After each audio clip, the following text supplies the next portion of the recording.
Welcome to our quick comparison between SQL and PySpark. In this video, we'll highlight the differences between these two powerful tools with concise examples.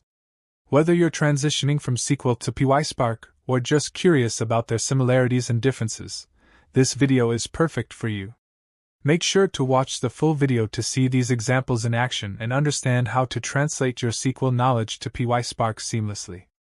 If you found this video helpful, don't forget to like, share, and subscribe for more tutorials and comparisons.